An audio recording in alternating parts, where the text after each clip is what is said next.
By the way, are you acquainted with our state's stringent usury laws? Usury? No, silly me. I must have just made up a word that doesn't exist. The best-selling book of them all, the Holy Bible, exposes the bankers' ancient plan to conquer all the nations of the world with usury and make themselves rulers over the entire earth by means of the never-ending attrition of interest-bearing loans. The bankers' apologists try to scapegoat Christians for supposedly forcing the bankers to enslave mankind under the yoke of unpayable debts, but the Bible proves otherwise, because the bankers' plot is centuries older than Christianity and was entirely unprovoked. Dante placed the usurers where they belong, in the seventh circle of hell, together with the sinners who murder their neighbors, themselves, God, nature, and art. The Torah, in its final book of Deuteronomy, chapter 15, at verses 1 through 6, commands the bankers to help the Israelites to prosper while concurrently enslaving the rest of humanity. At the end of every 7 years, you must cancel debts. This is how it is to be done. Every creditor shall cancel any loan they have made to a fellow Israelite. They shall not require payment from anyone among their own people, because the Lord's time for cancelling debts has been proclaimed. You may require payment from a foreigner, but you must cancel any debt your fellow Israelite owes you.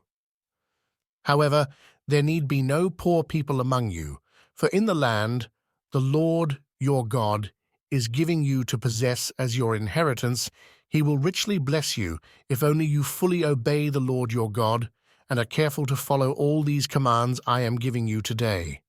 For the Lord your God will bless you as he has promised, and you will lend to many nations, but will borrow from none. You will rule over many nations, but none will rule over you. Not content to leave it at that, the authors of the Torah re-emphasized the point in Deuteronomy 23, 19, and 20. Do not charge a fellow Israelite interest, whether on money or food or anything else that may earn interest. You may charge a foreigner interest, but not a fellow Israelite, so that the Lord your God may bless you in everything you put your hand to in the land you are entering to possess. As if that did not make things clear enough, the Torah offers up blessings for following this usurious scheme for world domination and a harsh curse for the failure to ever obey it. Deuteronomy chapter 28, verses 12 to 13. The Lord will open the heavens, the storehouse of his bounty, to send rain on your land in season, and to bless all the work of your hands. You will lend to many nations, but will borrow from none. The Lord will make you the head, not the tail. If you pay attention to the commands of the Lord your God that I give you this day and carefully follow them, you will always be at the top, never at the bottom. Deuteronomy 28, 43 through 45.